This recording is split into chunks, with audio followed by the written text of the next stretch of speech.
Hi class, this is a little mini lesson on nuclear binding energy, what it is, and how to calculate it. Okay, we've already tried to investigate a little bit of that in class at the lab tables, but now this is something you can look at home uh, and go a little slower and really try to understand it. Okay, so let's look at nuclear binding energy, the definition. Okay, it's basically the energy you would need to supply a nucleus in order to disassemble it into individual protons and neutrons. So if you wanted to break an intact nucleus up into its separate pieces, you'd have to supply it with binding energy, okay? Nuclear binding energy.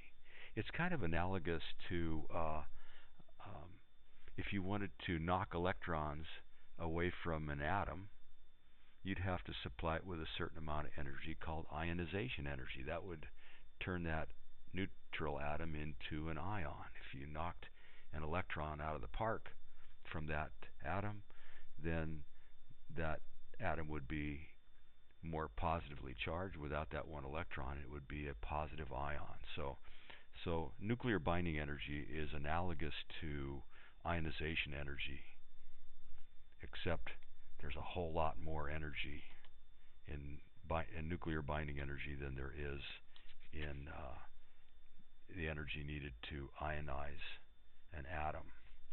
Okay, remember what Einstein found out? He found out the equivalence between mass and energy, where the mass of the particle is equivalent to its energy, but the thing is, if we want to make any sense out of this, we would have to use the proper units. So we'd have to use kilograms for our unit of mass. C stands for the speed of light in a vacuum, and that would be squared, but the unit of the speed of light we'd have to use is meters per second.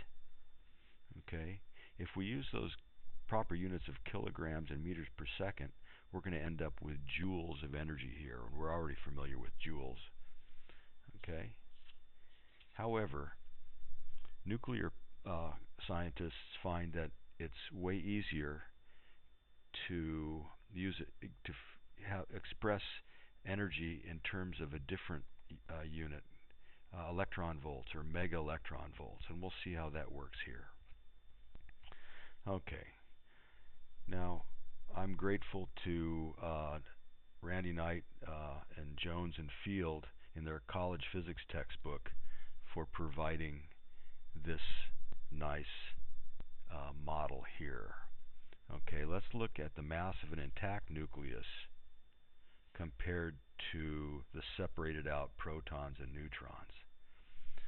But you notice here that I'm including the electrons, and so this is an intact atom. Let's say, for example, the helium atom. Okay, the helium atom has its nucleus containing 2 protons and 2 neutrons, and it also has 2 electrons. Now, why am I including those? Well, because if you look in a table where they give you the atomic masses, the atomic mass value actually includes the mass of the electrons also. So if I looked up in a table the mass of helium-4, okay, we can see here that it has a mass of 4.002602, but that includes the mass of those 2 electrons in the helium atom. Okay, so that means then that we're going to have to keep that in mind. Take a look. If we look over here, we have the protons and neutrons separated out, but I included an electron around each proton. And what is a proton with its electron called? It's a hydrogen atom. Why did I include this instead of just bare protons? Because here we have 2 electrons, just like we have over here. And if we end up subtracting, then the electrons will subtract out. So normally, you don't just find the mass of bare protons, because then you'd have to also include the mass of 2 electrons. In this way, it kills 2 birds with 1 stone. Okay, so basically what I'm showing here is let's say we have an intact helium atom, okay, and let's say we zap it with a whole lot of binding energy so that it separates that intact atom into its separate parts. Okay, now let's look up in the data table like I showed you before, and using that data table I found the mass of the helium atom was 4.00260 atomic mass units. Notice that the units are not kilograms, are they? So we cannot use that E equals mc squared equation of Einstein's directly, because with that one we have to use kilograms. So we'll have to use a conversion factor, which will make it actually easier to do.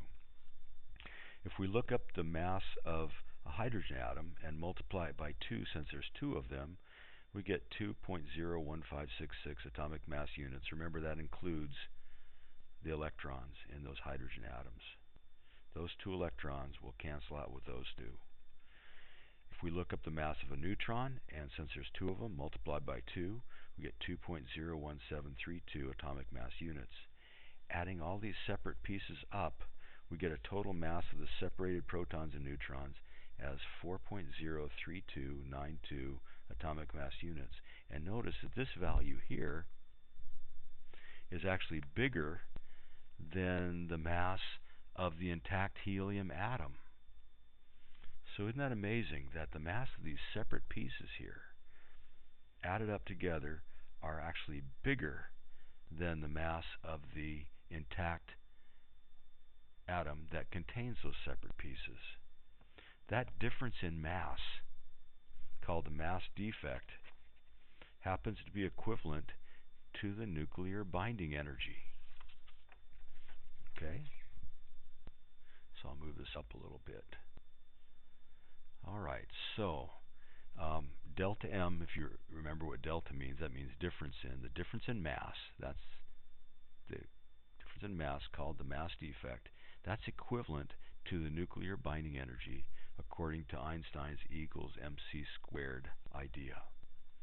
Okay?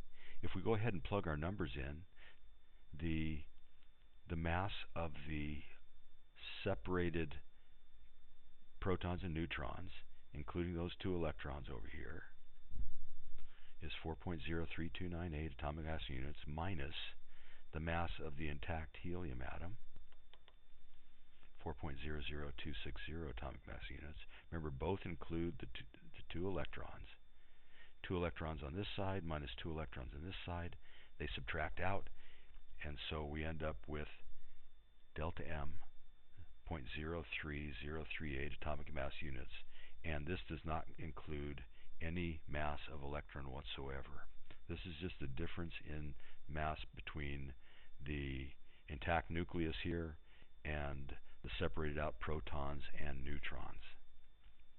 Okay? Now, how do we figure out how much energy that is? Well, there's a pretty neat conversion factor right here that we can convert to mega electron volts of energy from our atomic mass units. If we take our difference in mass in atomic mass units and multiply it by this number here, this conversion factor of 931.5 mega electron volts for every atomic mass units, the atomic mass units cancel out, and it gives us mega electron volts for our amount of energy. We get 28 approximately times 28.3 approximately mega electron volts of nuclear binding energy required to break a helium nucleus into its separate pieces. Okay? Now let's try a second example. Okay, this time let's try calculating the binding energy of uranium-235. I'm going to turn the light on a little bit, maybe that'll help. Okay, the isotope uranium-235.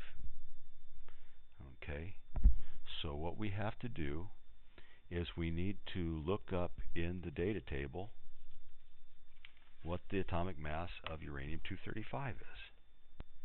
So we look that up.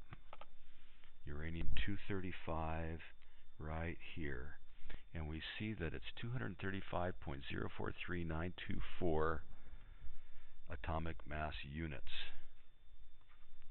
Okay, so we're good with that. I'll write that down. Okay, so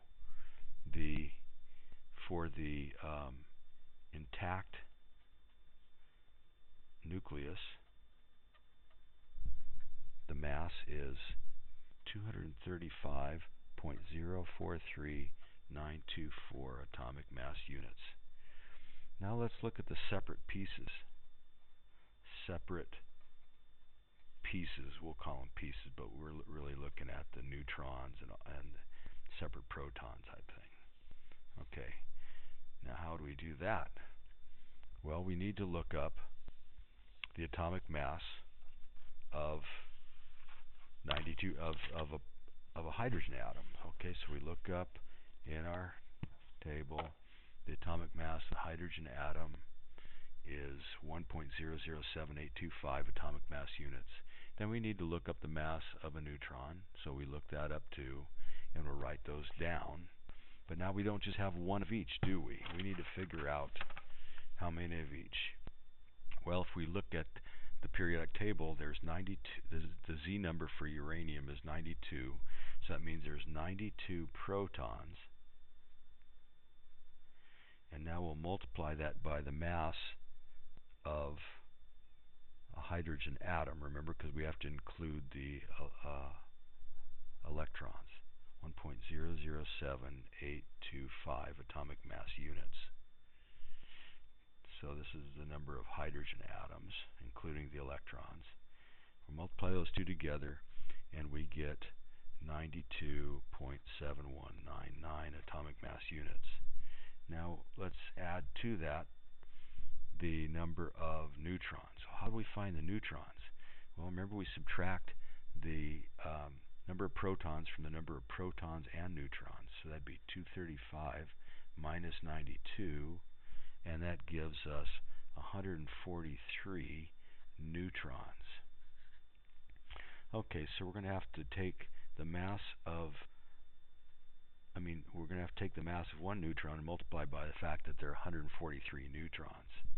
So the mass of one neutron is 1.008665 atomic mass units.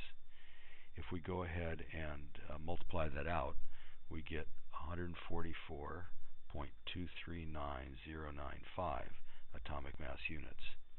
If we add now these two together, the mass of the separate hydrogen atoms, if you want to call it that, and the mass of the separate neutrons, we'll get 236.958995 atomic mass units. This is the mass of the separate nucleons, but it including 92 electrons in there. I'll just make that clear. Okay, now remember, we also have this over here. This is the mass of the intact uranium-235 nucleus. So now to find the mass defect, or delta M, right, the difference in the mass, notice that this one here, the mass of the intact nucleons, is bigger than the mass of the separated nucleons is bigger than the mass of the intact nucleus. Okay, and that difference in mass we can equate to how much binding energy there is, nuclear binding energy. So now we'll just find the difference. So 236.958995 units, atomic mass units, minus 235.043924 units. Let me separate that out a little bit. And that will give us 1.915071 atomic mass units for our mass defect.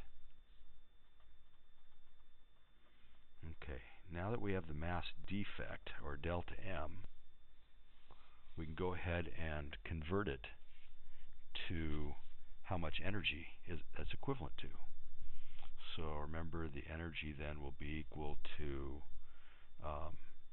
we can't use E equals mc squared now because this is not in kilograms, is it? It's in atomic mass units. So we have to use our conversion factor. Okay, and so that would be, let's go ahead and put down our mass defect here. Units times, now the conversion factor is 931.5 mega electron volts for every 1 atomic mass unit. Notice that the U's cancel. Okay, and that then we can just go ahead and do the multiplication. We get 1783.89 mega electron volts. That's the amount of binding energy. I'll just put BE for binding energy here. That would be needed to break an intact uranium-235 nucleus into its separate protons and electrons. Okay, or conversely, if that uranium-235 gave up, that nucleus gave up its energy, that's how much energy it would give up.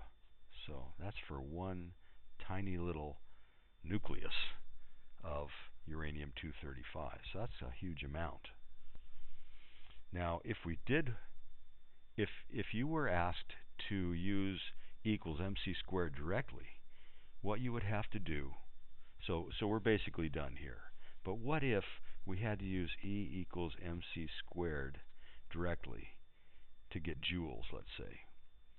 Well, we'd have to know the how much one atomic mass unit is in terms of kilograms. And it turns out that one unit, atomic mass unit, is equal to 1.6605 times 10 to the negative 27th kilograms. And that's based on the fact that one atom of carbon-12 has a mass of exactly 12 atomic mass units. And if we know how much one atom of carbon-12 weighs in terms of kilograms, we can get that. Okay, so anyway, so this is our conversion factor.